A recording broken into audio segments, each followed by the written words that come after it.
好啦，咁我哋今次繼續講呢、港交所嗰個修改咗呢個街貨 new listing applicants 啊，咁咧就係今次已經係第4次講呢樣嘢，因為嗰個修改都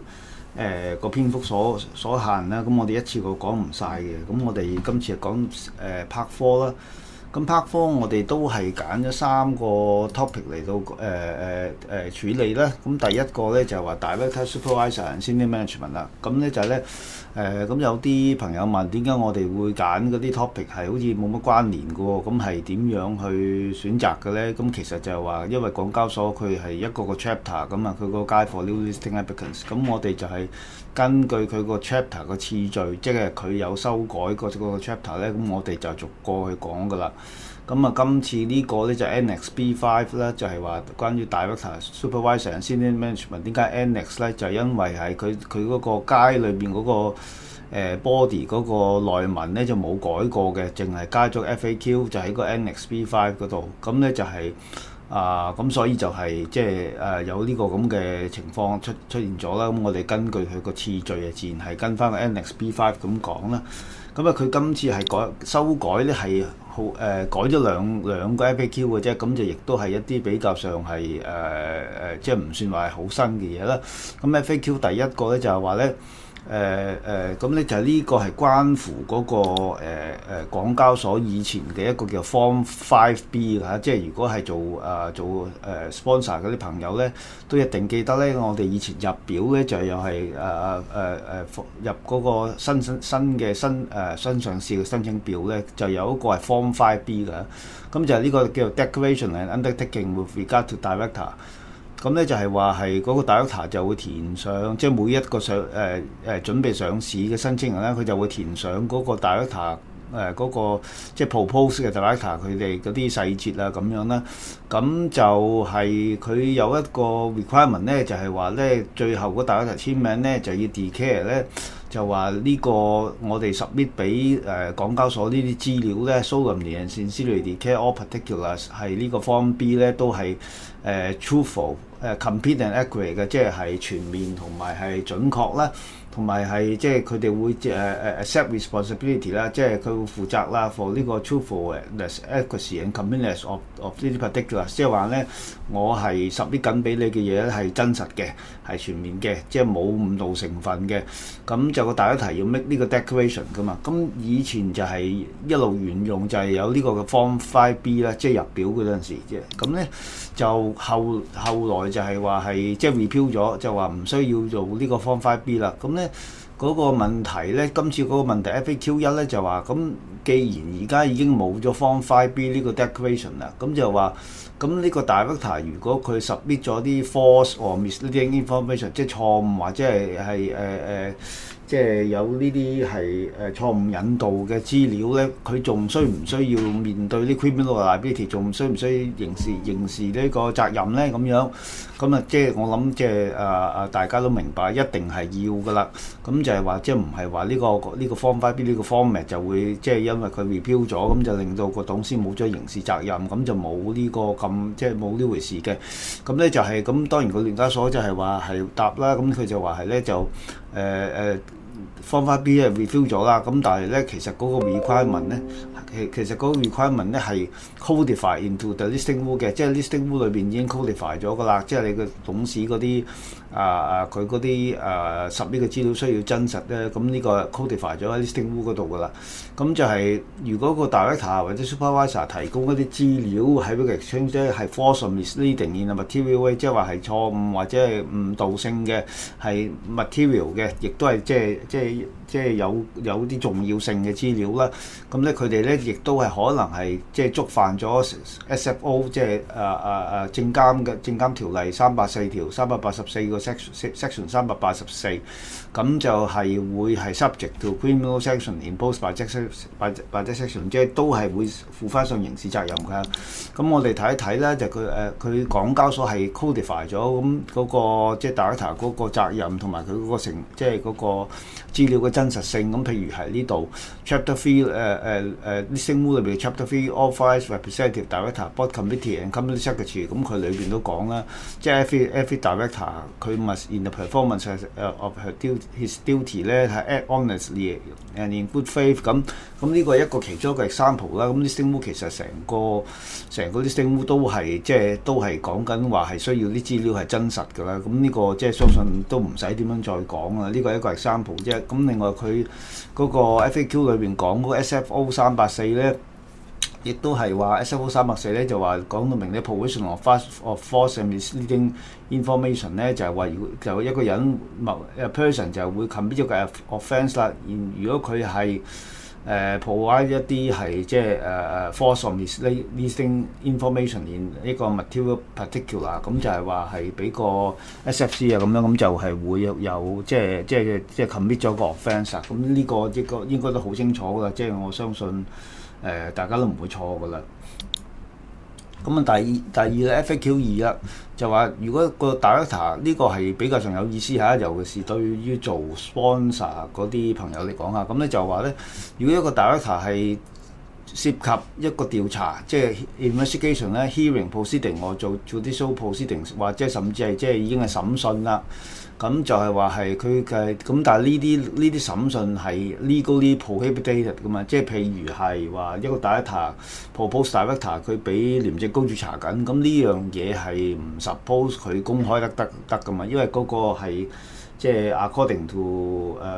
即係嗰啲嗰啲個別嘅 regulator 嘅 requirement， 一般嚟講都係話要守密㗎嘛。咁咧咁守密嘅情況之下，咁你嗰個 exchange 嘅變咗唔知呢件事咯。咁你點樣 assess 嗰個 director 嘅 suitability requirement 咧？因為我哋講緊就話 director 係需要有呢個誠信同埋呢個有能力，佢先至適宜去出任呢個上市公司董事噶嘛。咁就係話佢就話咁如果你嗰個啲資料即係嗰啲細節係話係係因為嗰個 confidentiality 呢個守密嘅問題冇辦法公開嘅，咁嗰個 exchange 或者個 sponsor 點樣去衡量呢個 director 係咪仲係適宜出任上市公司董事咧？咁樣，咁佢呢個答法就話個 director 同埋啲 sponsor 咧就係要評估嗰啲即係調查啊或者係審訊啊係咪係 relevant to 嗰個 proposed director competence or integrity， 即係話係咧呢啲發生緊嘅事咧係咪同佢嘅即係佢嘅能力或者佢嗰個誠信有關咧？咁就係話佢哋即係 sponsor 同埋嗰個 director 咧就應該 obtain consent from the regulator or authority 去 disclose 呢啲 details。即係話係譬如啱啱我哋講嗰個 example 就係 ICAC 查緊嗰個人咁個 sponsor 同即係嗰個 board 個 director 個 board of director 就可能需要咧就係話要攞嗰個 consent 啦，即係同 ICAC 攞 consent， 就係話咧即係將呢啲個細節咧就披露俾聯交所知啦，同埋即係 public disclosure， 即係話喺招股書度公眾披露啦。咁如果個 exchange 係即係交易所係認為呢啲調查呢啲事故咧係有係引申咗呢個 significant concerns on 嗰個 director competence 或者 integrity， 即係話係佢係即係引申咗就係話有即係對呢個有呢個人個誠信或者佢嘅能力係構成一個質疑嘅時候咧，咁就係佢就會係影響佢係咪適合做即係呢個董事啦，上市公司嘅董事啦。咁另外咧就係話，咁當然如果個 exchange 嘅 assessment 係話佢呢啲調查啊或者係 proceedings 曬係真係話係有一個即係引申係呢個人係真係個誠信或者個能力有問題咧，咁亦都係需要喺 listing document 嗰度披露啦。咁就如果冇披露嘅話咧，嗰個招股書咧可能就係唔符合 Main Board Appendix D1A 嘅 paragraph 41啦。咁就我哋睇一睇咧，就 Main Board Appendix D1A 嗰個 paragraph 41佢講咩咧？佢就話係即係就係佢就一個 general disclosure requirement 咧，就話啲股東需要 aware 嘅事情就係 pertaining to the ability or integrity of the director 啦。咁呢度有寫嘅，咁就話係係啦，即係嗰個即係話P 呢度啦，就係話佢嗰個喺呢個一般性嘅披露咧，就係招股書裏面需要咧，就係嗰啲 information pertaining to the ability or integrity of 個 director，即係關乎呢個 director 嘅能力或者佢嘅操守嘅事情咧，咁就應該係披露俾股東知道嘅。咁呢個股東即係話公眾投資者咯。咁就即係啱啱我哋 refer 翻去嗰條 Q 咧，就話如果你哋冇披露嘅時候咧，即係就可能係冇符合呢個 Appendix D1A 啦。咁就即係 exchange 嗰個立法，即係基本上都係講啦，你就唔能夠即係 based on 個 confidentiality 或者係呢個即係 legally prohibited 嘅，即係呢啲調查係法律係唔允許披露嘅，你就可以冇件事，冇咁嘅事嘅，即係咁就比較上係一個清晰嘅 position 啦。OK， 咁啊 Director 嗰度係講咗咁多啦，係因為佢係修改咗嗰兩條 FAQ 啫。咁你跟住 offering 啦，即係 offering 就即係我哋講緊上市嘅批股啊、招股啊嗰 part 啦嚇。咁就係呢啲係比較上係即係呢次嘅修改咧，好多係涉及一啲比較上歷史性嘅嘢，即係比較上舊啲嘅一啲操守㗎嚇。咁咧即係一啲操作㗎嚇。咁啊，如果大家記得咧，就係即係好早期、好以前嘅時候咧，我哋點樣招股嘅咧？就係話上市公司招股咧，就係話用一個印刷嘅招股書同有一個印刷嘅 application form 咁嘛，即係兩個咁樣一齊夾埋，咁一齊就係俾啲投資者佢哋嘅即係 for 佢哋 information，亦都係去抽新股咁樣噶嘛。咁就嗰個時代咧，就即係都好多年前啦。咁後來咧就係發展到咧，就係話係用紙嘅 application form，即係話即係印刷嘅application form，但係嗰本招股書咧就係可以喺聯交所同埋個即係上市申請人嗰個網站度睇到噶嘛。咁就呢樣嘢就叫做 Mixed Media Offer 啦 ，MMO。咁咧就係話所謂 MMO 咧就係話咧就MMO 咧就係話係即係話你 media 就係media 就係指嗰個印刷版本同埋呢個 electronic 係嘅版本，即係一個如果你擺上聯交所個網咁，即係 electronic 版本啦。咁佢一個印刷一個係 electronic 咁嘅 mixed 咯，即係佢混合咗呢個咁嘅 media 去做招股咯，所以就叫 mixed media offer 啦。咁就咁呢個即係變咗呢個都係比較上係好舊嘅一個mechanism 啦。咁就都唔係新嘢嚟㗎，已經。但係即係今次港交所修改嗰個 Guide for New Listing Applicants 咧，咁佢都照擺翻呢啲落去啊。咁我哋照望一望啦。咁就一個叫即係咁個 FAQ1 就係話叫乜嘢叫 Mixed Media Offer 咧？咁同埋個 offer 係咪需要 apply to SFC 或者 exchange 就 conduct 一個 MMO 咧？咁樣咁呢個綠色就我哋自己嘅 make 嘅 note 啦。咁就話咧，其實你嗰個 company audience 咧，就 companies winding up and miscellaneous provision audience 咧，就係呢個就係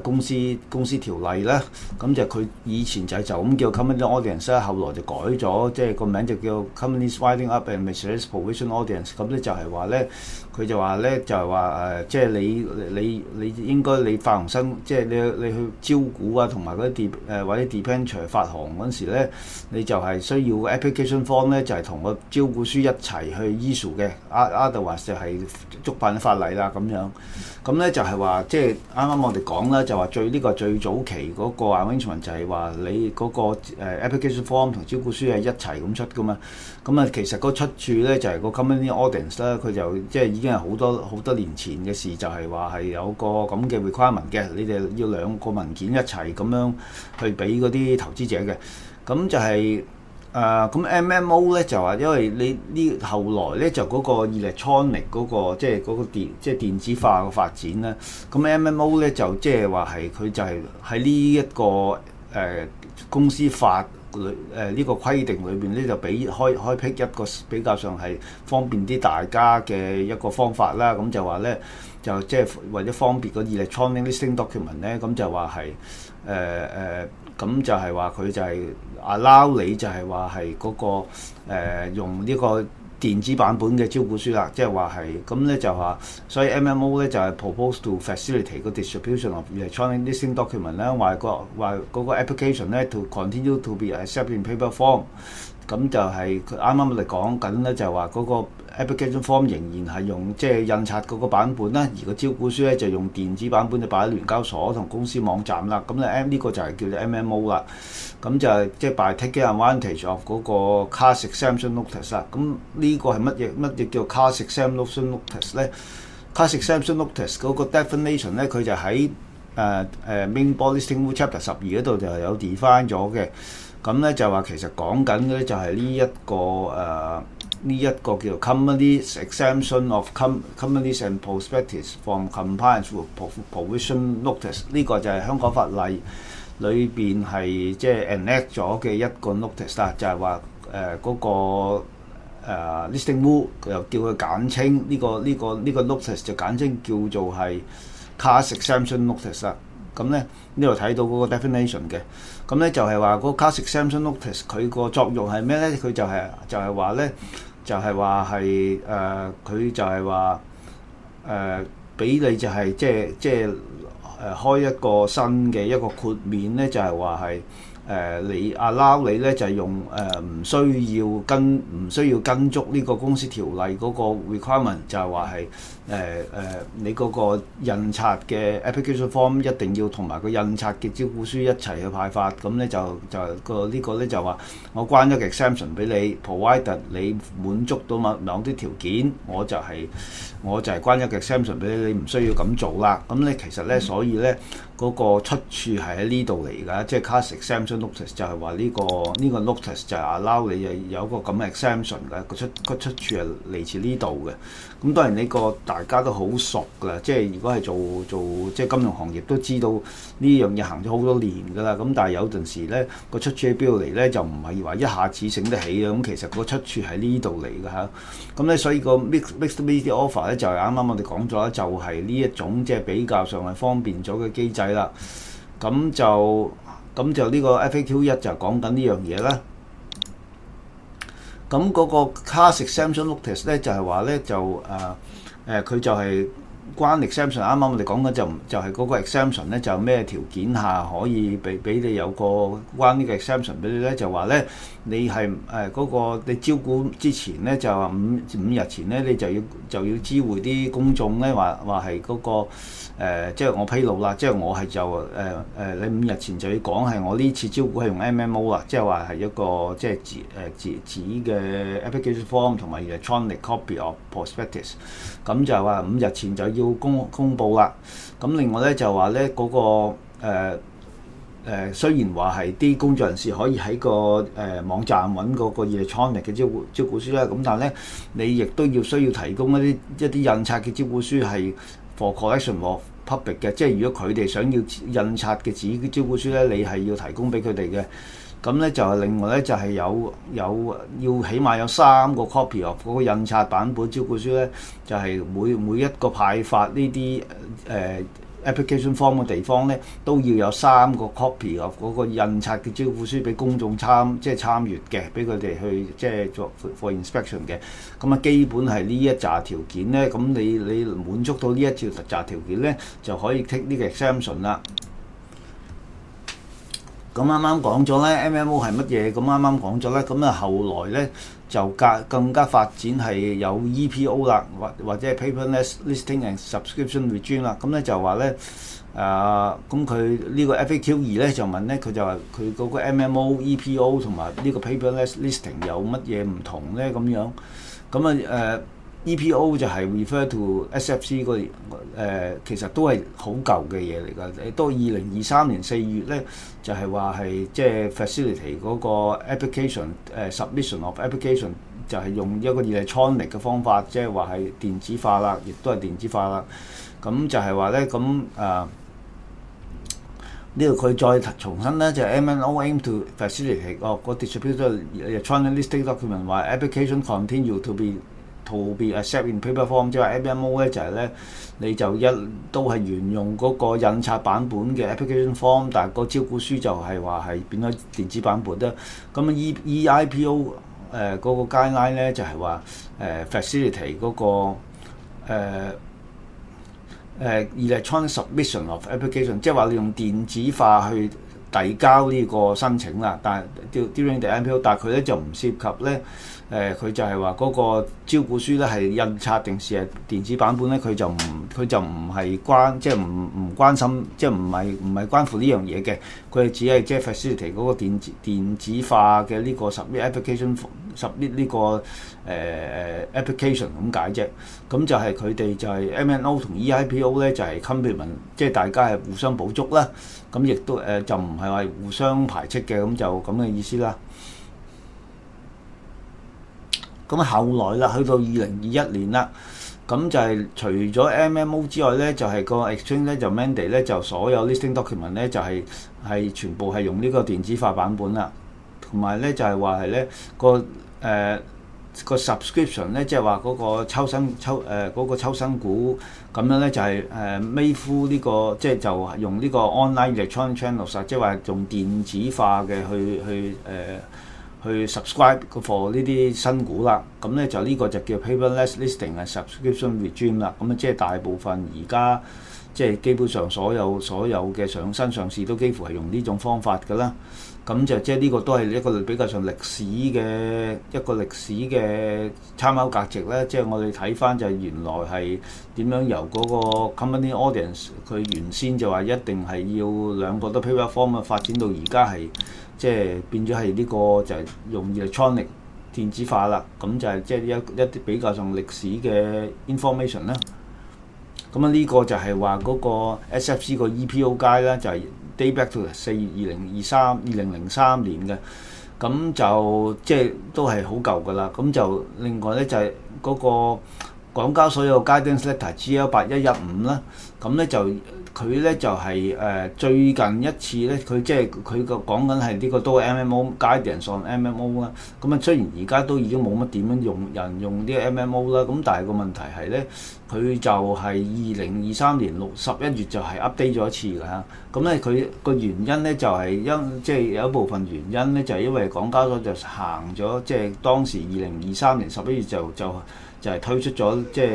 即係實行呢個 fast interface for new issuance FINI 呢個 platform 嚇。咁我哋等陣都會講下呢一個 platform 嗰個關係嘅，因為嗰個有條 FAQ 都會關乎佢嘅。咁 FAQ 3啦，都係講緊呢個 MMO 啦。佢就話即係公眾，因為我哋講緊嘅話個 MMO 行嘅時候就係已經係招股書電子化啦。咁但係咧佢就話個工作人士係咪仍然可以攞一個 printed prospectus， 即係話呢個印刷版本嘅招股書咧？咁樣係啦，咁就當然係一定係可以啦。咁啊即係任何即係工作人士咧 during 到即係 offer 嗰個 period 咧，都可以係嗰個即係唔使錢咁去攞到即係specify 即係喺個招股書裏邊係 specify 個 location 攞到呢個印刷版本嘅招股書嘅。咁呢啲啊包括係咩地方咧？就係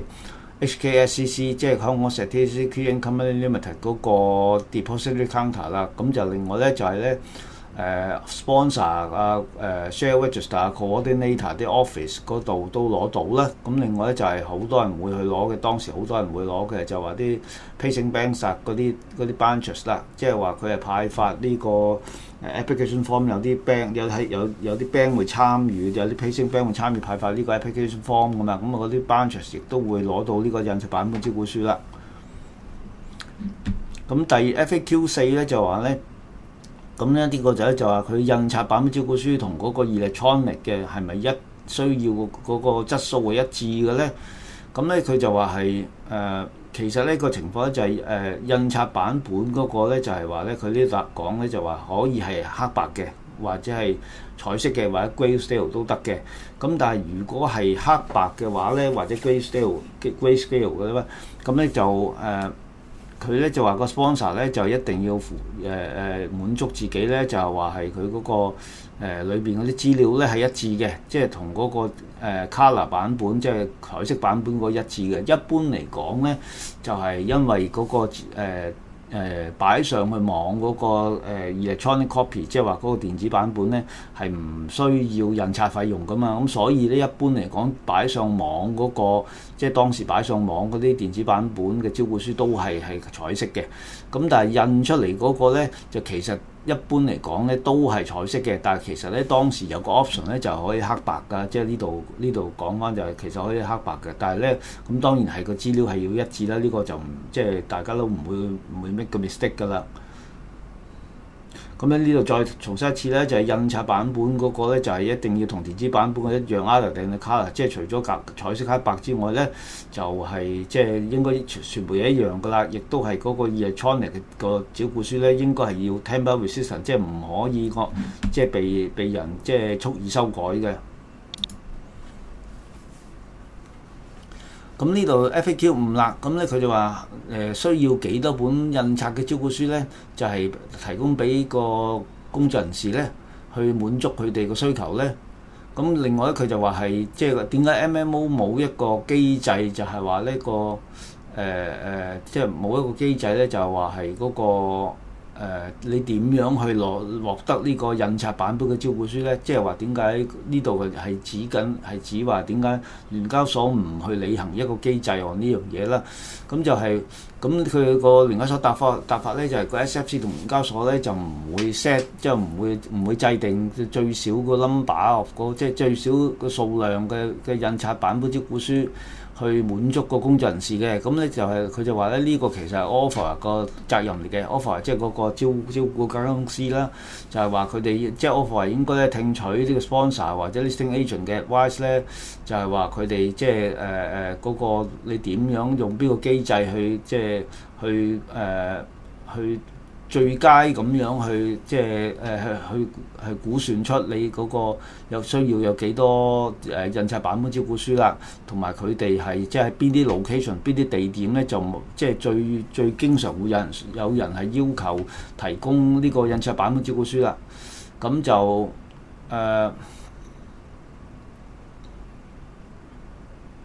咁呢度都係即係都係重申啦，即係話係嗰個即係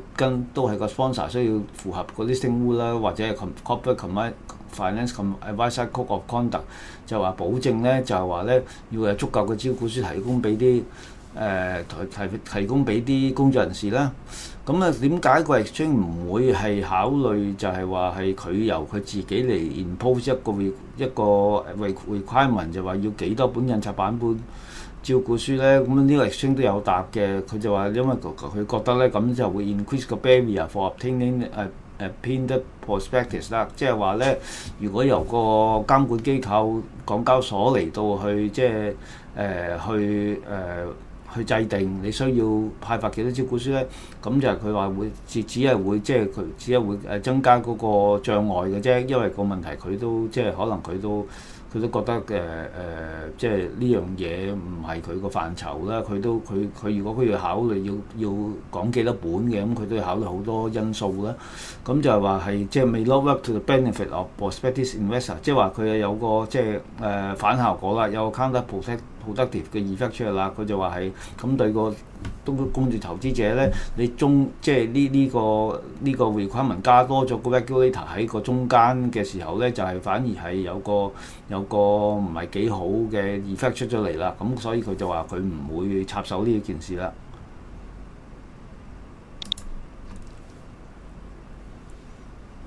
咁 FAQ 第6呢個好簡單啦，呢個仍然係現時係適用㗎嚇。佢咧就話咧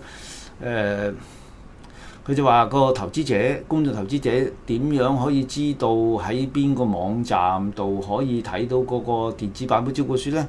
咁就係話係咁佢就話個 application form 即係嗰個抽股嗰個申請表啦，同埋個 issuance announcement 即係話係即係嗰個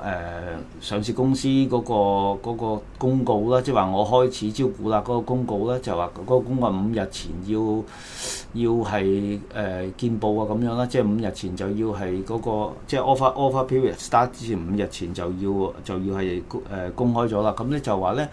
就嗰個呢兩樣嘢 application form 同埋呢個 issue announcement 咧就會列明咧，就係話喺邊度可以睇到個電子版招股書啦。咁咧一般嚟講啊，當然係嗰兩個地方啦，都係大家好熟噶啦，就係嗰個港交所嘅網站同埋嗰個 issue 自己嘅網站啦。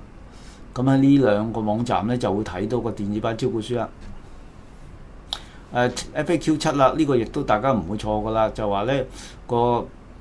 公眾投資者可唔可以即係依賴嗰個company 個 website 裏邊嘅資料去決定抽唔抽隻股咧？即係 company 呢個講緊 company，即係話嗰個招股嗰間公司啦。咁嗱呢個應該大家唔會搞錯㗎啦，即係冇唔得嘅。咁就佢哋一般嚟講咧，就係話公眾投資者只能夠係以rely on 嗰個招股書裏邊所在嘅 information， 即係話所在嘅資料啦。咁就係話佢嗰個公司個網站咧，可能有好多係資料係同個招股書係無關嘅。咁就包括一啲嘅 promotional information， 即係話嗰啲係叫做係推廣性嘅資料啦。因為一般嚟講咧，就嗰間公司未必話會成立一個新嘅網站去招股噶嘛。咁佢可能佢用原來佢原有嘅網站，咁上面講自己個業務啊，俾啲客戶睇啊，咁諸如此類，咁佢可能會有一啲推廣性嘅資料喺度噶嘛。咁咧就係話咧，但係嗰啲資料咧就唔可以 rely on，即係公眾人士唔應該 rely on 我嚟抽新股嘅。另外咧就係話係嗰個港交所咧，即係 exchange 咧就會就係覺得個 issue 啦，應該係 clearly delineate between prospectus information and non-prospectus information， 即係話好清晰咁劃分，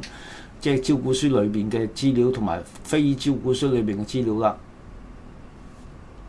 咁啊個 web page 啊，嗰個網頁個版咧，即係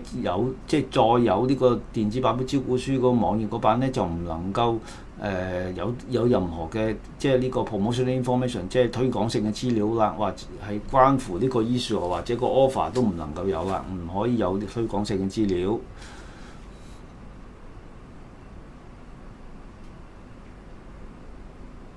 咁 FAQ 8咧就話咧就。呢啲都係講緊 MMO 嘅情況啦，咁咧就話個 listing rule 咧就係話咧係因為就唯有 posting of e-prospectus 就話嗰個電子版本招股書同埋嗰個抽股嗰隻 form，e-application form 係嗰個聯交所個網站同 issue 個網站，咁佢就話個公眾人士可唔可以就咁就係 download 咗嗰個e-application form 填咗佢就係嚟到抽新股咧，即係唔佢嘅意思即係話唔用嗰個 paper application form 啊，即係話唔用嗰個印刷嗰個印刷版本嗰個application form 啊。咁啊呢個 apply to MMO 嘅情況啦，咁啊呢個港交所嘅答法咧係唔建議咁做嘅。咁佢哋咧就話即係你將嗰個 application form download 咗咧，就可能會有呢啲reproduction 嘅或者係嗰個 irregularity， 即係話你係有啲即係再印刷、再印製或者係嗰個係即係你 download 嗰時會出啲問題啦，即係話啲字眼啊，或者係唔知佢係指啲乜嘢啦，即係咁就係即係總之佢就話同嗰個原本個版本就可能有啲出入啦。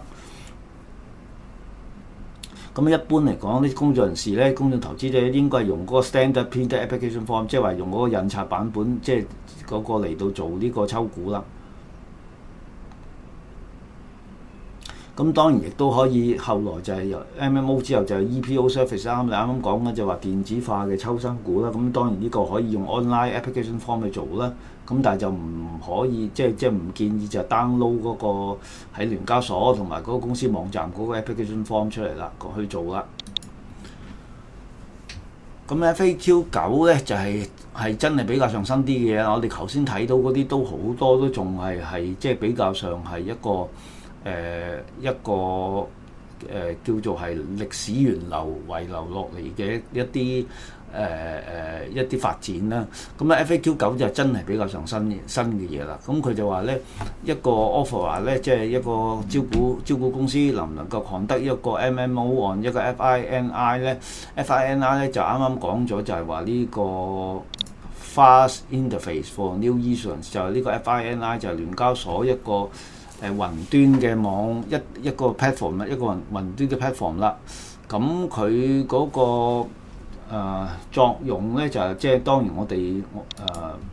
就係話係即係都有少少複雜㗎。咁我哋呢度咧就話嗰個 FIN 啦，呢個 platform 喺呢個聯交所嘅文件裏邊，我哋 extract 出嚟啦。咁佢有個咁 diagram 去 illustrate 咧，就話佢即係個其中一個好重要嘅作用 FINI 咧，就話佢即係 coordinate and streamline end-to-end settlement workflow for Hong Kong IPO， 即係話咧，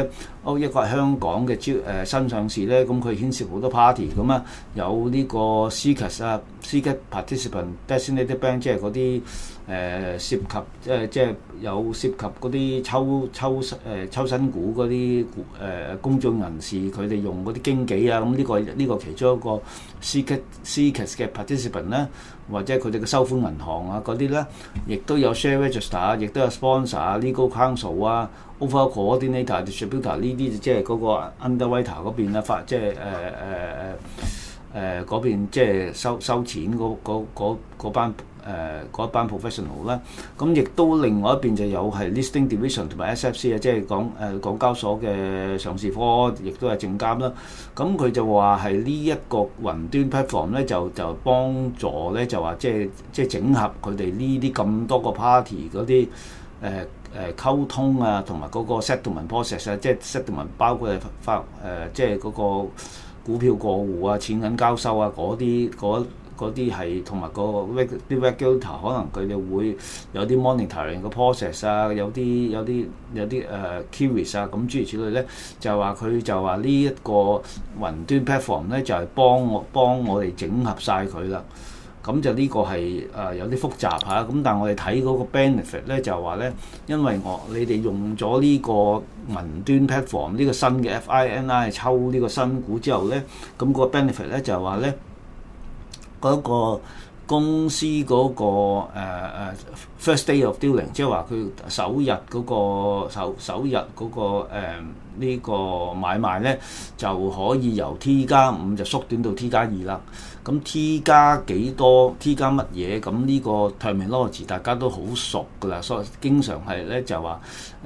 一般嚟講咧就係講緊話嗰個 trading days 啊，就 T 就代表 trading days， 即係話我喺個交易所度買賣股票，咁我嗰個股票過戶或者係嗰個錢銀交收係唔係你當日 trade 就當日交收㗎嘛？咁啊一般嚟講就係 trading days 之後某可能2-3日，咁 T 加幾多就話係講緊即係個行內嘅術語啦，就話我係嗰個交易做咗之後幾多日我就係交收嗰個錢銀咁樣諸如此類啦。咁啊仲即係我哋就叫 T 加幾多啦。咁但係咧喺呢個 FINI 呢個 platform 咧，佢個意思係乜嘢咧？就係話咧，因為嗰個呢啲 FIN 啊 deal with 新股上市啊嘛，咁啊未開始 trading 噶嘛，嗰啲股票就未開始買賣噶嘛。咁你當然佢個 T 就唔係講緊 trading days 啦，即係話佢唔係講緊呢個交易嘅日期啦，因為嗰啲股都未買埋，邊度有交易咧？咁佢呢個 T 咧就係講緊嗰個 price determination day， 即係話係嗰個係叫做定價日啦，即係話我去招股，咁我有定價咁啊，即係我收晒啲 application form 之後，咁我定價諸如此類啦。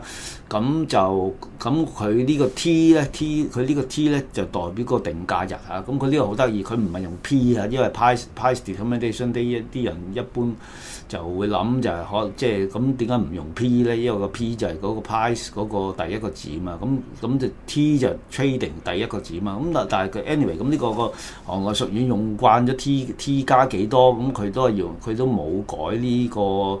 即係呢個 package 啦，即係都係用翻 T 加5就係變成 T+2咁，但係呢個 T 咧，其實佢呢度唔係講緊個 trading days， 就係講緊個 price determination day 嚇。咁佢呢個 platform 就係話咧，因為我哋呢個用咗呢個雲端 platform FINI 之後咧，嗰個交易即係嗰個首日交易嗰個日期咧，首日買賣個日期咧，就係由嗰個price determination day+5，即係話，即係過往嚟講，一般嚟講就係定價日之後5日先至係首日買賣嘅，就縮短到就係2日啫，即係 T+2，即係去到即係我定咗價之後咧，就2日咧就可以去買首日買賣啦。咁我哋睇嘅 example 啦，咁呢個係首回集團2621啦。咁佢嗰個我哋睇睇佢個招股書裏面列出嚟嘅 timetable 咧，佢個 price determination date 即係定價日咧就係5月28號啦。而佢嗰個 dealing in shares on the stock exchange commence 咧，即係話首日嘅即係第一日嘅買賣咧就係5月30號啦。咁呢度咪就係相差2日啫嘛，所以就係話咧佢就縮短咗啦。因為如果啲即係做 sponsor 嘅同事啊，或者係做金融嗰啲同事都應該好熟㗎。過往嚟嘅一般嚟講係5日㗎嘛，即係要5日先至定咗價之後5日先至開始買賣咁樣。咁佢而家咧呢個 example 咧就已經係縮短到2日啦，即係話嗰個由28號縮短到去即係由28去到30號，即係2日啦。咁所以就話呢個 platform 嘅其中一個好大嘅一個 contribution 咧，就係由 T+2 縮短到由 T+5 縮短到T+2啦。咁我哋理解咗個 FINI 咧，即係好簡單咁就係話，即係佢有個咁嘅即係有個咁嘅新機制。咁就話咧都睇翻條 FAQ9啦。咁佢就話係咁個問題就話你而家有聯交所有行 FINI 啦。咁個問題就話咁你嗰個招股間公司可唔可以 conduct一個 MMO 就係換一個 FINI 咧？咁同埋嗰啲subscription money 係點樣處理咧？咁樣即係話，因為我哋講緊就話係 MMO 再提翻咧，就話即係比較上一種舊式嘅，即係已經係到今日為止已經係比較上係叫舊式㗎啦。就話係用印刷本嘅 application form 就 plus 呢個 electronic form of 電子版本嘅招股書嘛。咁咧佢就話你而家行咗 FINI 之後。咁有冇係咪仲可以即係啲招股嘅公司係咪可以仍然係喺 FINI 嗰度行 MMO 咧？咁咧佢聯交所嘅答法咧就話咧佢 FINI 咧就 does not support paper-based application form directly， 即係話咧佢 FINI 咧就唔支援咧呢個印刷版本嘅 application form 嘅，即係啱啱我哋都講咗啦，呢個係一個雲端嘅 platform 嚟㗎嘛，咁即係大家都估到啦，佢唔係佢即係佢個 purpose 唔係即係或者佢唔係咁即係。同啲即係印刷版本嘅即係呢啲文件整合嘅，因為佢係雲端㗎嘛。咁咧佢就唔 support 呢個 paper application form 嘅。咁就係佢就話咧個 issue 咧，即係嗰個發行人咧仍然係可以 adopt 一個 MMO，即係話冇話因為行咗 FIN 啦唔俾你咁做嘅。你仍然咧，如果你想嘅咧，仍然可以做一個 mixed media offer。就係，但係你點樣做咧？就係你需要咧，就係你要靠嗰啲 seekers participant 同 share register 咧。seekers participant 即係呢個情況，即係我哋講緊嘅，譬如就係話嗰啲公眾投資者佢哋用嗰啲嘅經紀啦，咁就係其中就係一個即係其中就係一個好對佢哋嚟講就係好緊要嘅 seekers participant 即係唔係HKSCC 嘅 participant 啦。咁咧就係話咧，佢哋就去攞收集啲 order from 嗰個 subscriber 就即係話嗰個即係公眾投資者就 paper application form 啦，即係話用嗰個印刷版本嘅 application form 收集佢哋啲 order 啦，然後咧或者亦都可以用佢哋個 order taking system 啦。咁佢咁做啦，然後咧就佢收集完之後咧就喺嗰個 FINI 呢個雲端 platform 咧就係獨立嘅，即係分開咁樣將呢啲 order 嘅資料咧就輸入去 for 個 FINI 嘅 further processing， 即係話咧。即係換言之咧，就話我唔係唔俾你咁做，咁但係咧個問題係你哋中意用嗰個印刷版本嘅 application form 咧，咁你咪即係自己同嗰個啲經紀啊嗰啲咪自己即係你哋自己去處理咗佢，然後就嗰啲然後就輸入去我個系統度咯，咁即係佢即係個答案大概係咁嘅意思啦。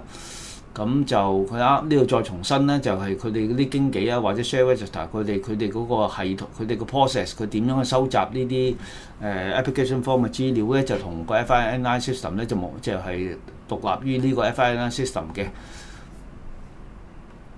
咁咧，如果你係咁樣做，用 MMO， 即係你真係用用 MMO 去同時間去行呢個 FINI 咧，咁嗰個 T+2嘅 settlement cycle 咧，亦都係會 apply 到嘅 MNO 嘅，即係話咧都係啱啱講啦，佢呢個 FINI 其中個好處就係縮短咗嗰個首日交易日嗰個時限啊嘛。咁你如果用 MMO 去行去做呢個招股嘅，咁仍然係可以即係攞到呢個好處嘅。咁另外嗰啲錢銀咁點樣交收咧？即係啲 subscription money 咁咧，就話呢個all payment to 個 issuer 咧就係expect to settle electronic 或者 FINI platform 啦，即係話我即係嗰個收集到嘅嗰啲嗰個 listing post 啊，嗰啲咧就係經由 FINI platform 咧就係即係電子化咁去俾翻個個發行人啦。咁但係咧，佢亦都係有一個即係有個 alternative 嘅，咁佢就話嗰啲經紀啊，或者 share HKSCC participant 或者係 register 咧，佢哋亦都係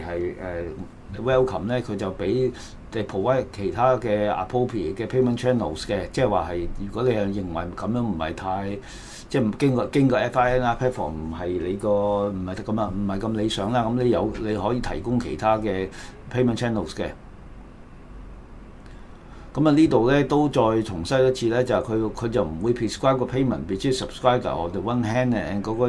HKSCC participant and share register on the other hand， 即係話咧我係唔會係港交所係唔會係去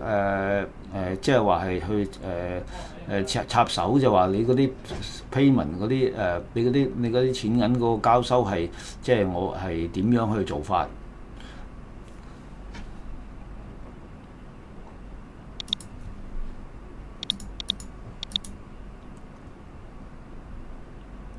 OK， 呢個 FAQ10啦 ，FAQ10亦都係一啲比較上係都係啲叫做舊嘅嘢啦。咁我哋都照睇一睇啦。呢個都係有啲即係好少會發生咁嘅情況嘅，就話咧佢話如果你個電子版本招股書喺嗰個發行人個網站嗰度就睇唔到喎。咁但係咧就喺個 exchange 嘅網站仍然係睇到，即係仲係可以 access 到嘅。咁呢個 MMO 需唔需要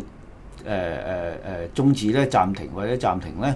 咁咧就即係呢個係好即係唔係好 suppose 會發生嘅事啦。咁因為咁點解會喺個 issuer 個網站會睇唔到咧？咁當然呢啲都有啲原因嘅，可能佢哋個 issuer 個網站 down 咗啊。咁你話如果係俾遇到 hacker 啊咁樣都有啲咁嘅機會嘅，咁但係一般嚟講都唔係話好 likely 發生嘅事啦，叫做咁就係咁。但係 anyway 咁個聯交所答啦，如果係嗰個 offer period 嗰陣時個電子版本招股書咧係 access 唔到喎，喺個 issuer 即係喺個發行人嗰個 website access 唔到喎，咁就唔使即係唔使終止嘅 MMO 嘅，就話 provider 就係點樣咧 ？provider 第一個條件就話喺聯交所網站仍然睇到，就係話咧，咁嗰個佢俾咗個時段你嘅，就係話係星期一至星期五，即係話係 working days 啦，就係6點至12點，即係夾埋呢度係18個鐘頭啦，由6點至到夜晚12點，咁咧就仍然係可以啲工作人士睇到嗰本招股書嘅，咁就唔使 suspend 噶啦，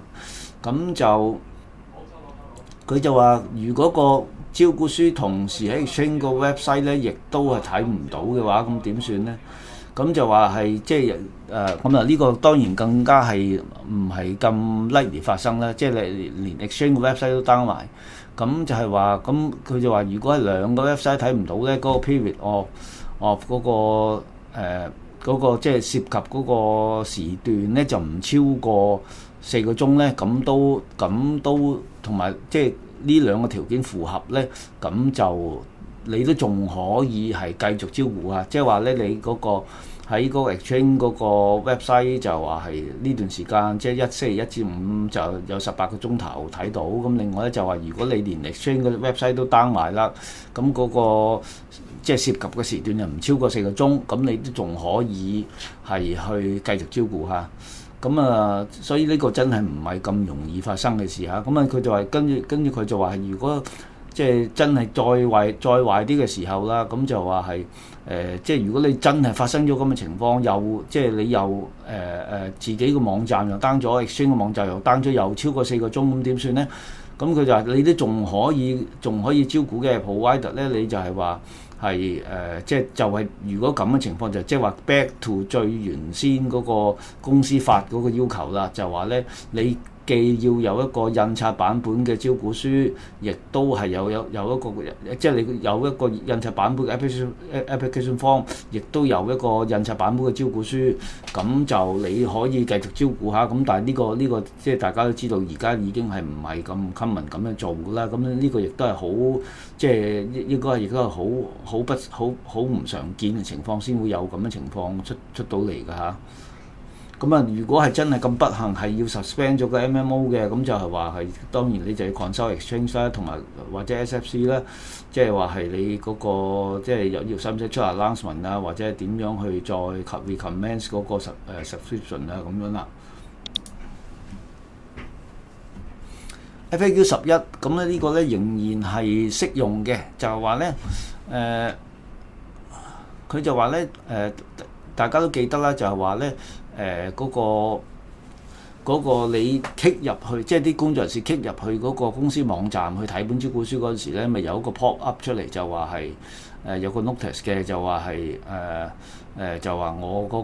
個即係我而家呢個招股係based on solely 就係即係呢個招股書裏面所在嘅資料嘅。咁呢個出處喺邊度咧？就其實亦都係講翻個 class exemption notice 啊。頭先我哋講緊個 class exemption 有講過咩叫 class exemption notice 啦。咁就係話係佢咧就嗰個section 9A of class exemption notice 佢就咁講嘅。如果當個招股書即係電子版本招股書係喺個 company 嗰個網站嗰度咧，係啲即係公投資者係 click 入去嗰度睇嘅時候咧，咁咧嗰個你就要嗰個公司咧就要 display 一個 notice， 就係話係即係要俾一個 notice， 就話你 click 入去嗰陣時就有個 notice 就俾啲公眾人士知道咧，你呢次招股咧純粹咧就係 based on 呢啲 information provided in the prospectus 咧，即係啱啱我哋講緊啦，就係話你招股，即係呢個招股係唔同呢個同呢啲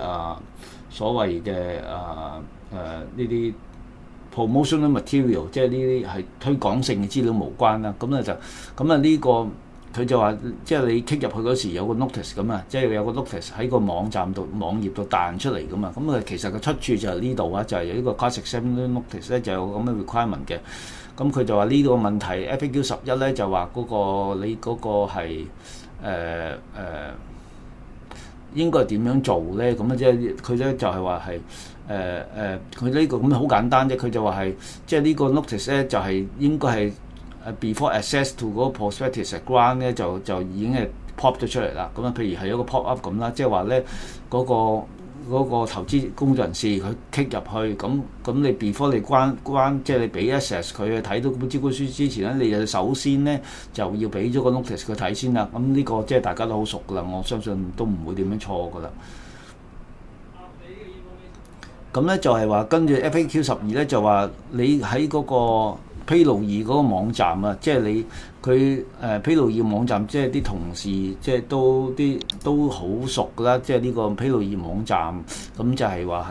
係即係你 search for 啲 prospectus 點樣 search 咧？咁當然我哋用家就係用個 search 個角度咧。你呢個招股嗰間公司咧，你係要上載呢一個招股書，咁就話你係根據邊個 category 去上載咧？因為嗰個披露易好多有唔同類型嘅文件噶嘛，有 financial statement 啊，有招股書啊，咁有 announcement 啊，咁你係點根據你個招股書根據邊一個 category 去上載嘅咧？咁佢呢度就講咧就話就根據呢個次序咧，就 announcement and notice。跟住 new listing 啦，跟住就 mixed media offer 啦。佢又話根據呢一個次序咧，你就係即係去根據呢個 category 去上載嘅。咁當然我哋呢個我哋一般用家都係咁樣去 search 佢出嚟啦。咁佢亦都跟住係咁樣去上載啦。咁啊，我哋呢度咧就話咧有個綠色呢度咧，就有個 note 啦，就話咧其實如果你係嘗試去嗰個披露易呢個網站嘅 search 咧，其實咁根據呢一個 method 咧，就係其實即係基本上咧就咧係你要即係嗰個招股書係要2020年之前你先至可以咁樣 search 到出嚟嘅，因為跟住之後就行咗即係已經係。基本上係大部分都係電子化啦，咁樣啲就冇 search 唔到咩出嚟嘅，所以咧就其實咧就係呢個即係佢呢條 FAQ 咧，亦都係講緊咧，亦都係講緊係話係2020年之前嘅招股書先至係會有咁嘅情況出現啦。咁就呢啲係其他嗰啲，我留翻俾大家睇啦，因為呢啲都係比較上係啲歷史性嘅嘢啦嚇，亦都係好簡單嘅。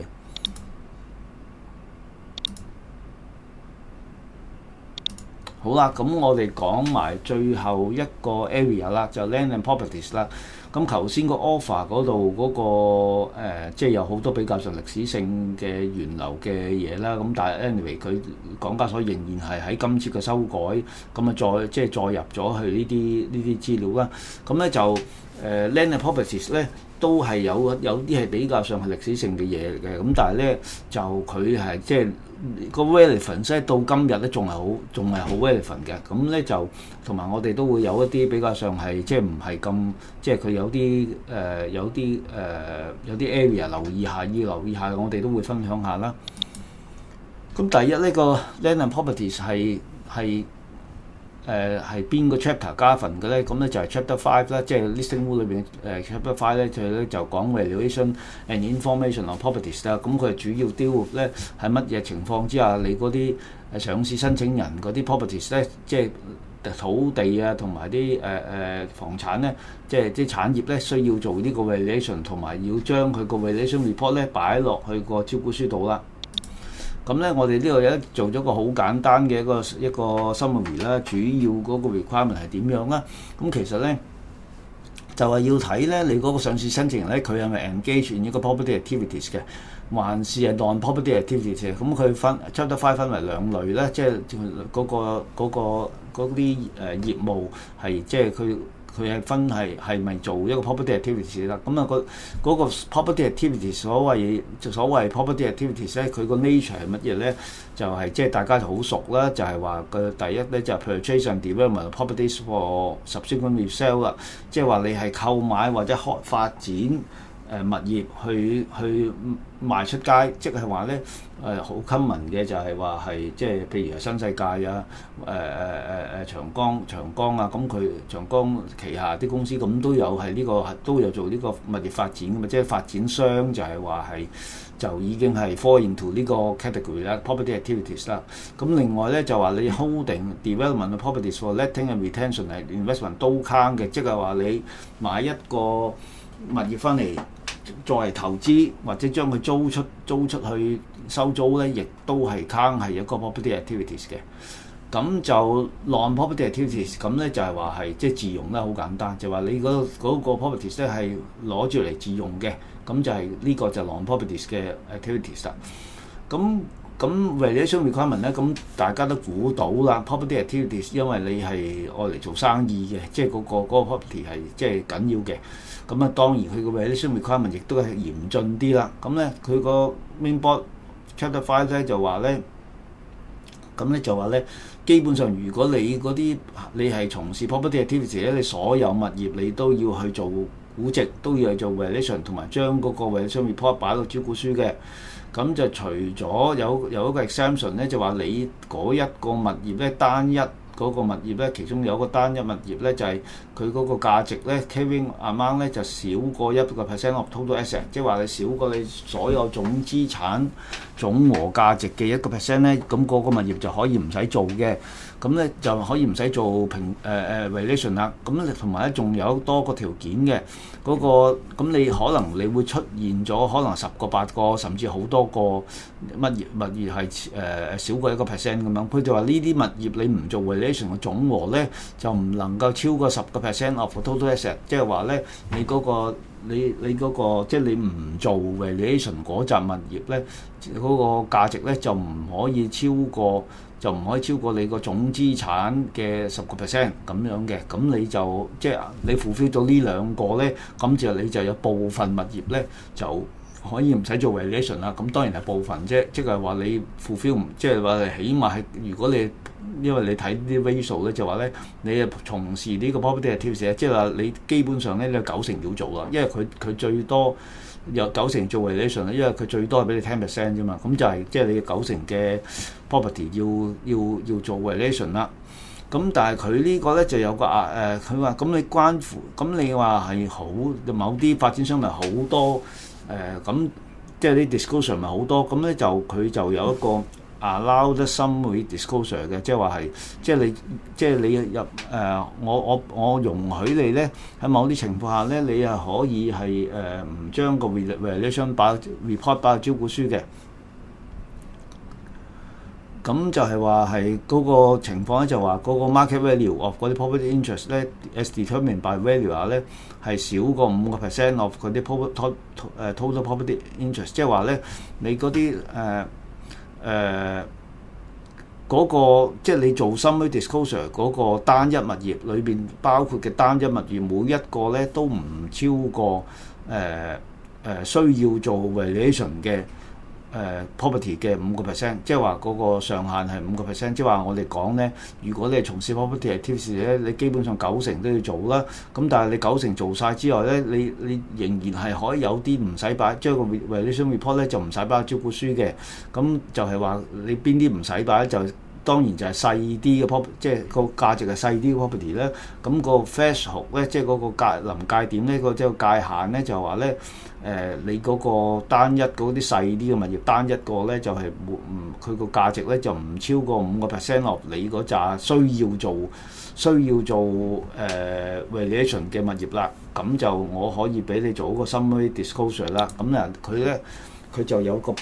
template 俾，即係 listing rule 裏邊有個 template 就俾你去睇點樣做 summary disclosure 嘅，就係 Appendix D4 啦。咁咧就話咧佢就有一個 format 啦，就話呢個就有個 template 啦，即係話我有啲扎咁嘅物業啦，即係佢哋因為佢哋個價值比較仲細，咁我就唔會將佢獨立，唔會將獨立嘅招股書擺落去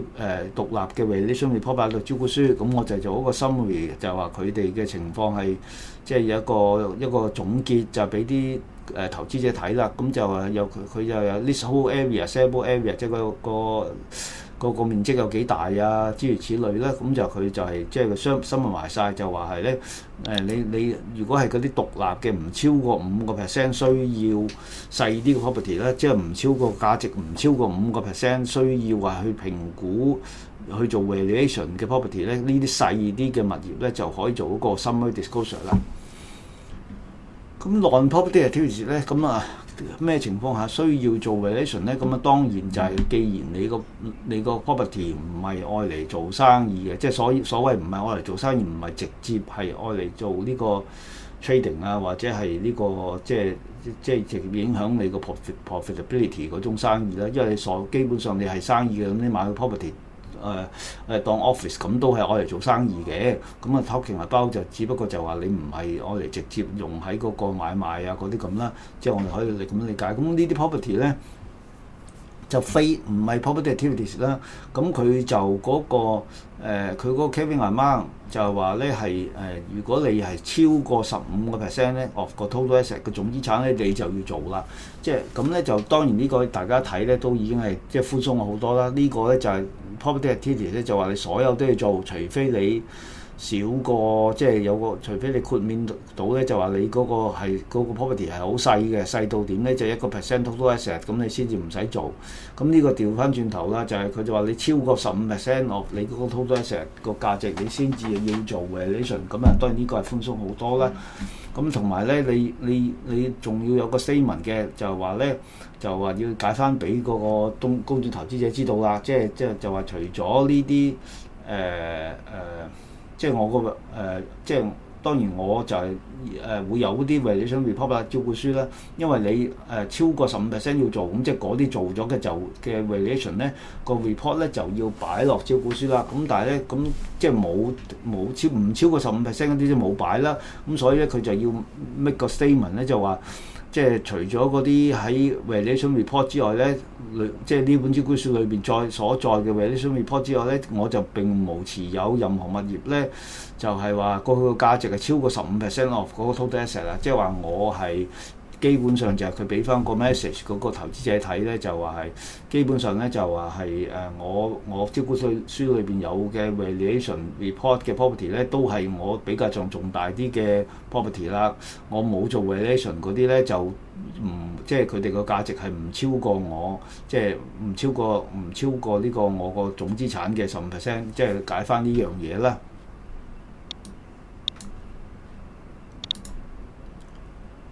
OK，咁佢第一條問題啦 ，FAQ1 就話個 applicant 即係個上市申請人需唔需要披露嗰個 breakdown of property interest in 嗰 listing document 咧？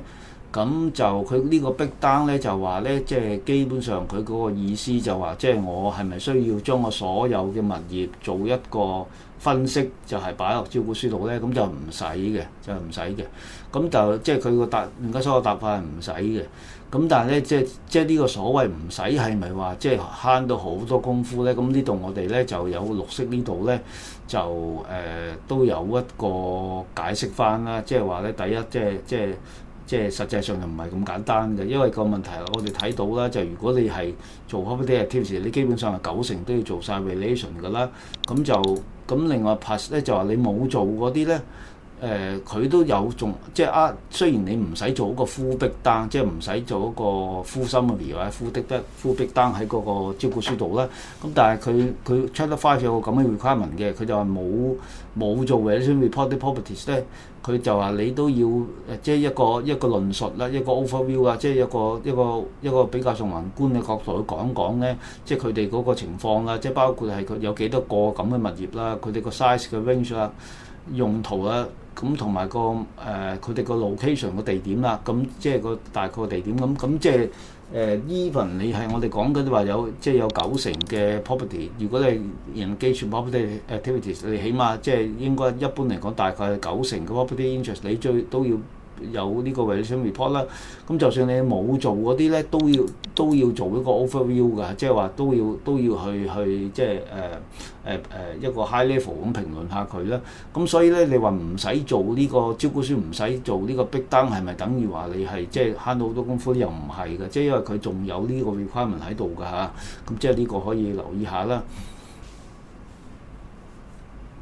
咁呢個 FAQ2咧，呢個就有啲意思啦。咁咧佢咧就話咧OK 有一啲公司佢揸啲物業咧，唔係全資嘅子公司嚟揸㗎嘛，啲 wholly owned subsidiary 即係全資嘅附屬嘅子公司啦。咁就係有啲叫做 partly owned 嘅即係 non-wholly owned 嘅 subsidiary 咧，即係話聯交所呢個例子咧，佢就話如果我個子公司係80%嘅，即係我只有80%，即係我有個街外嘅股東係佔20%啦，即係嗰個子公司。咁個問題就話我哋講緊嘅就話你決定邊啲 property 要做 valuation，邊啲唔使嘅，就話睇佢個 carrying amount 噶嘛，即係睇佢嗰個價值嘅同佢銀碼噶嘛。咁佢就話有一個即係如果係你嗰個子公司揸住嘅一個物業，就話係200個 million， 咁但係個問題係咁實際上呢200個 million 咧係嗰個成個物業嘅價值啦，但我只不過係佔呢個子公司80%啫嘛，咁。嗰個200 million 屬於我嘅，即係屬於上市申請人，其實係160 million 啫嘛。因為嗰個你將200乘以0.8，即係乘翻80%，咪160咯。即係話係嗰個，因為嗰個200個 million 呢個物業唔係我單獨擁有噶嘛，我仲有一個街外嘅20% 股東噶嘛。咁佢就話我計算呢啲 carrying value 嘅時候，咁我即係決定呢啲使唔使做 valuation， 咁我係用200個 million 還是用160個 million 去計算咧？咁咧就咁我哋就用個例子睇睇啦。咁咧就係話咧就嗱呢個就係個上市申請個公司上申請人啦，佢係 holding company 啦，咁佢揸住一個80% own 嘅 subsidiary 啦，咁呢個咁啊用翻我哋都係沿用翻聯交所嗰80% 噶，咁佢揸住 property 200 million 啦，其他嘅 other asset 就係900 million 咁樣啦。咁佢嗰個會合併帳項，所以啲 account 咁做過核數嗰啲人，即係嗰啲同即係啲朋友係好熟㗎啦。咁咧就係佢個核數嗰個 consolidated account 咧，佢反映呢個 property 嘅價值係幾多？都係200個 million 嘅，即係唔係反映160個 million 啦，即係唔係反映聯交所講嘅嗰160 million啊？因為點解咧？點解咁嘅情況咧？就佢係成個數字係合併咗嘅，即係咁嗰個。啱啱我哋講緊，因為佢係只不過呢個子公司係佔80嘅啫嘛，即係上市申請人佔80啫嘛。咁佢有個20% 股東係街外股東啊嘛。咁嗰個街外股東咧就佢嗰個 interest 係點咧？就反映咗係一個叫 minority interest 啊，即係話係街外人佔嗰個價值啦。咁呢個200係點樣嚟嘅咧？就係咧，因為呢個上市呢個 subsidiary 我佔80，咁佢個總資即係佢個總net equity value 咧就係1000個 million 咧，因為佢除咗 property 仲有其他資產噶嘛。咁啊佢嗰個淨值係1000個 million，咁1000乘以20%，因為街外股東有20% 嘛，咁啊即係等於200咯。咁佢嗰個即係佢嗰個合併帳係咁樣反映嘅，即係呢個 example 就係話啲做過核數嘅。即係嘅朋友就好熟㗎啦，咁但係就即係我哋都解翻俾啲唔係核數 background 出身嘅人就點解聯交所個 logic 係咁樣咧？就話咧，因為你個帳裏邊咧，就你佔80嗰個子公司咧，就唔係話我乘翻80% 咁樣去將佢個價值去縮減咗㗎嚇。佢個縮減嗰個位咧就喺呢個所謂嘅 minority interest 嗰度反映嘅，即係街外股東呢個位反映嘅。所以咧，你嗰個合併帳裏邊咧。你嗰個 property 200個 million 嘅價值仍然係反映係200個 million 啊，雖然你只係佔佢80，咁但係都係反映200個 million 㗎。咁所以咧，佢回應翻聯交所嗰個問題咧，就話咧，你個計法咧就跟翻會計帳嗰個價值嚟計啦，就話唔需要乘翻。即係唔需要話同佢打折扣啊！即係因為我係只係佔80啫，我就乘翻0.8冇，即係唔需要咁樣做啦。因為嗰個會計師報告嗰個價值咧，佢都係反映200 million 㗎。咁呢度係即係希望係清晰啲，就解翻嗰個聯交所即係呢個 FAQ 嗰個徵稅究竟喺邊度啦？FAQ 3就係話咧，咁佢有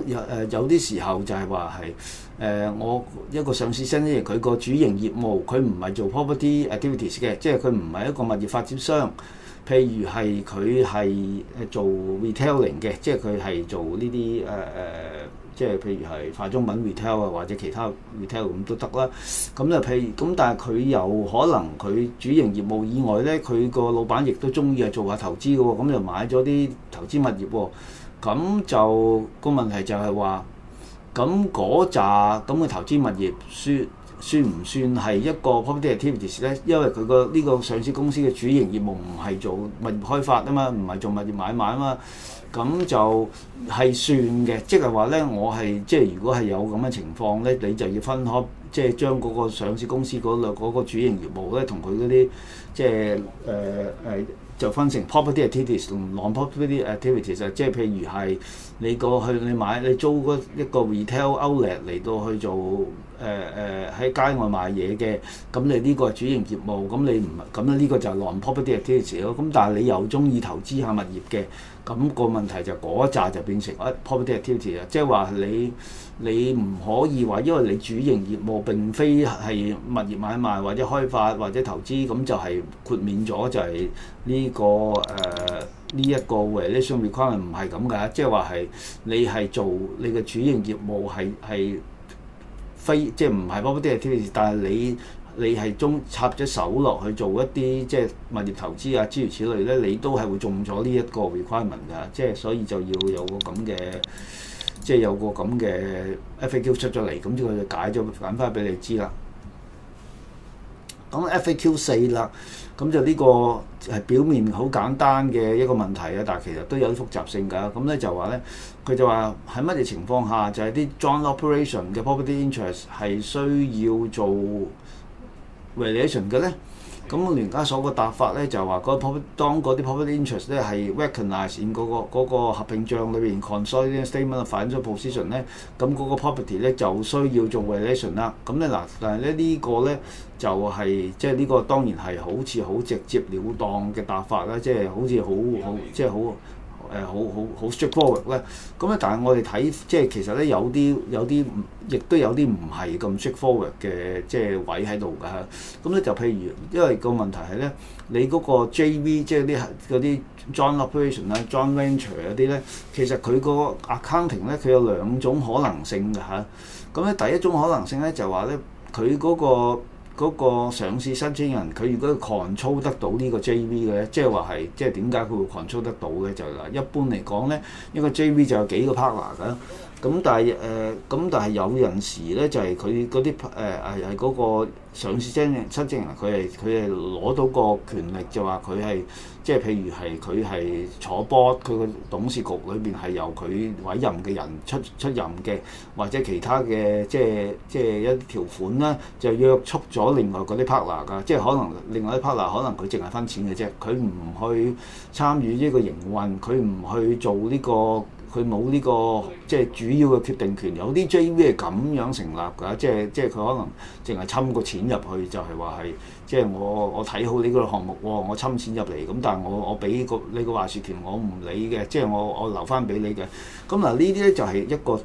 咁嘅情況咧，你嗰個上市申請人咧就可以將呢個 JV 咧就當成一個子公司一個 subsidiary 咁睇嘅。咁咧就啱啱咧就講咗，你係一個 subsidiary 咧，咁你咪全部佢嘅數字，包括個 properties 咪喺呢個帳目度反映咯。因為你係個集團裏邊嘅子公司嚟噶嘛，即係我 control 得到呢個 JV 噶嘛。但係另外有啲 JV 咧就係真係 JV 啦，即係話佢係幾個 partner 咁啊，大家一齊去營運嘅，即係各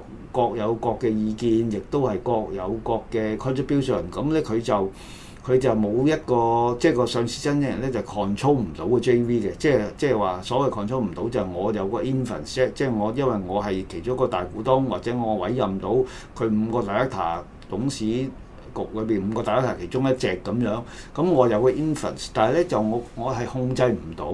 呢個 JV 嘅，因為唔係淨係我話晒事啊嘛，係其他嗰啲 JV partner 佢亦都係佢有個投票權啊，或者佢有呢個話事權咁啊。咁呢啲係真正嘅 JV 咧，即係真正嘅 joint venture 咧。咁咧就因為我係控制唔到呢個 JV 咧，佢嗰啲物業咧喺會計上面就反映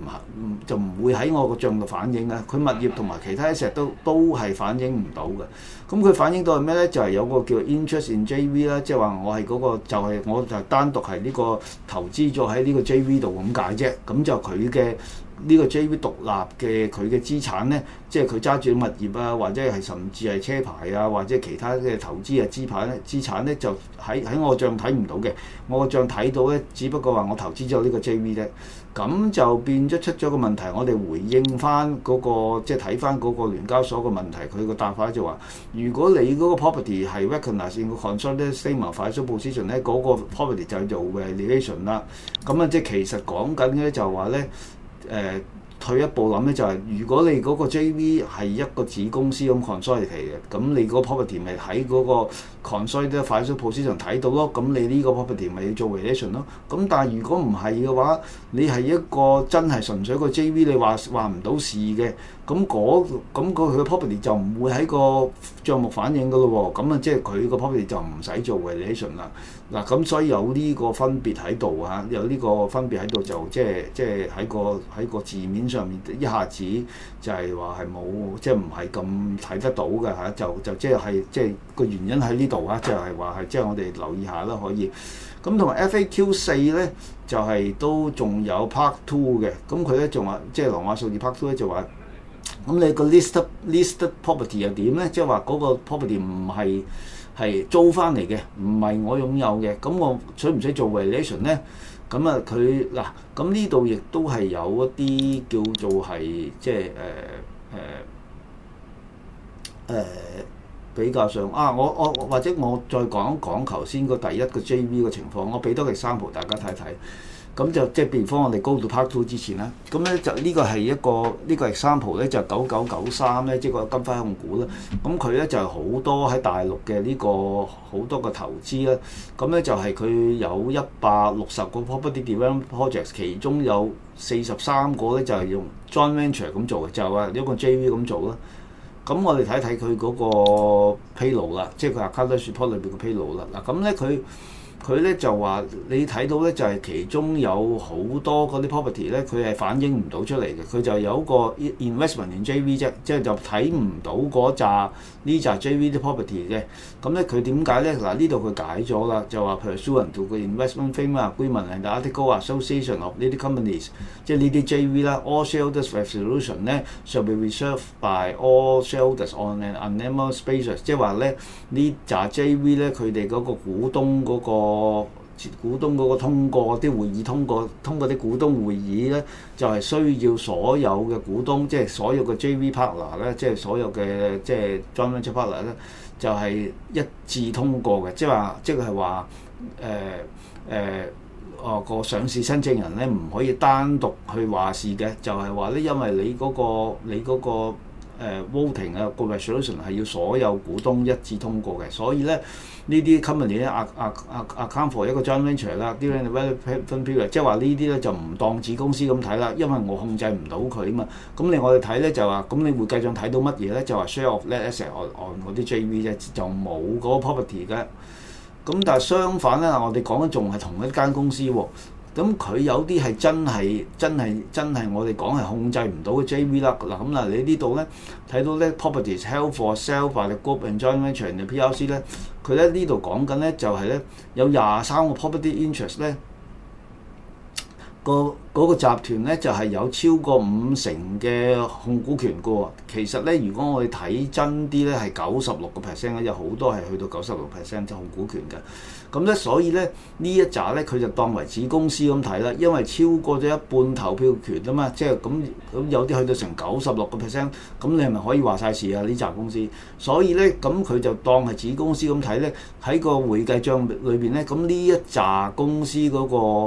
嗰啲 properties 咧就反映晒出嚟啦，因為個問題係我控制到呢一紮公司，咁咧所以咧你睇到咧做晒 valuation 啦，呢個 market value of 呢個 property， 咁咧就屬於係幾多錢咁做晒啦。咁我哋睇到咧同樣係 JV 咧前後你一夾咧就睇到咧原來係有兩個唔同嘅 accounting treatment 嘅，就係話 depends on 你係 control 得到嗰個 JV 啊，所以咧就呢度就係話有個咁嘅位可以即係會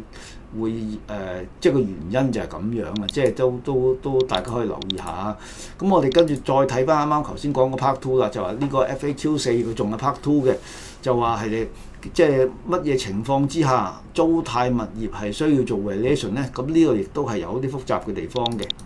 咁咧就係話咧，佢亦都係即係佢聯交所就話你如果喺個帳目反映出嚟嘅呢個物業，咁咪就係有租貸。就係需要做 valuation 咯。咁但係佢但係呢度係有一啲即係我哋都可以解嘅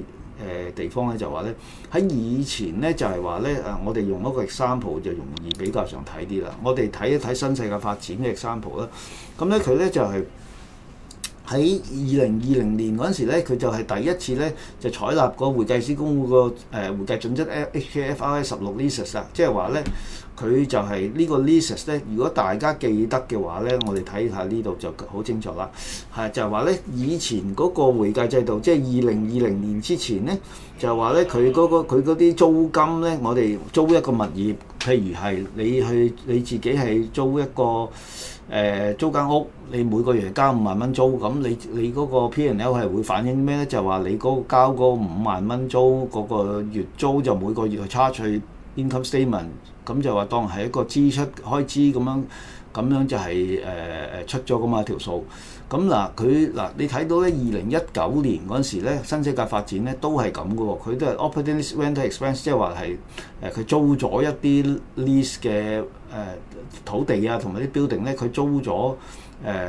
一路交緊租啦。咁佢嘅交租嘅費用咧，當年2019年咧就有13億個，交咗13億租嘅喎。咁但係咧到咗2020年咧就冇咗，變咗零喎。點解會咁嘅情況咧？就係因為咧佢到咗2020年咧就 apply 咗呢個新嘅 accounting standard， 就係呢個 HKFRS 16啦。咁咧佢呢個新嘅 accounting standard 咧，佢咧就係就係修改咗以前嘅做法咧，就係以前就話啱啱我講咧，就話你租個樓5萬蚊月每個月5萬蚊嘅，咁你咪每個一路個個月咁將嗰個5萬蚊 charge 去 income statement 咯。咁但係佢呢個新嗰個睇法咧，就話你其實租咗個樓咧，你就等於咧攞到一個叫做 right of use of asset 啦，因為你呢個樓係呢個樓就變咗係你係有權去使用呢一個地方噶啦嘛。咁你咪有一個無形資產出咗嚟，就話你呢個係使用權咯。咁佢呢個新嘅 accounting standard 咧，就將你嗰啲租金咧就一次過 capitalize， 就係變成一個使用權嘅價值，就喺個帳目度出現啦。咁就嗱，我哋睇一睇新世界啦，睇翻新世界啦。咁佢2019年之前咧就冇呢個 right of use asset 嘅零嘅，到咗2020年咧就有一個85億嘅 right of use asset 出咗嚟喎，就係因為佢咧就係 adopt 咗呢個HKFRS 16 leases 啦，即係嗱，佢即係以前就係每年咁差取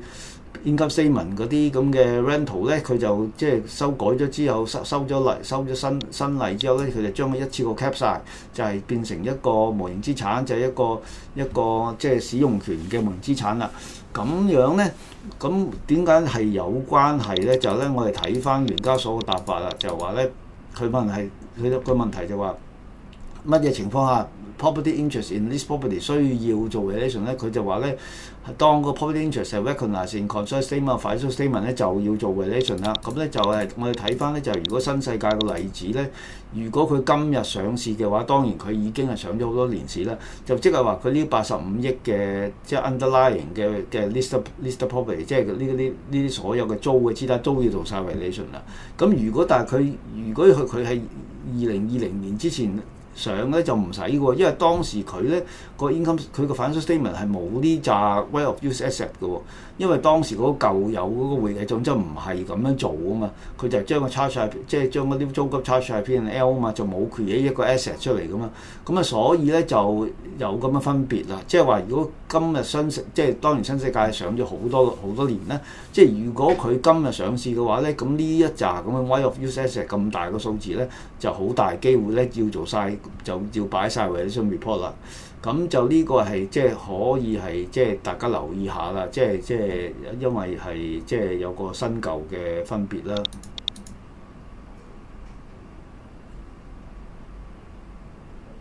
咁嗱 F5同6都係比較上簡單，咁我諗留翻俾大家自己睇啦。咁就最後咧就係話咧，佢就係最後講咧就係話有呢個。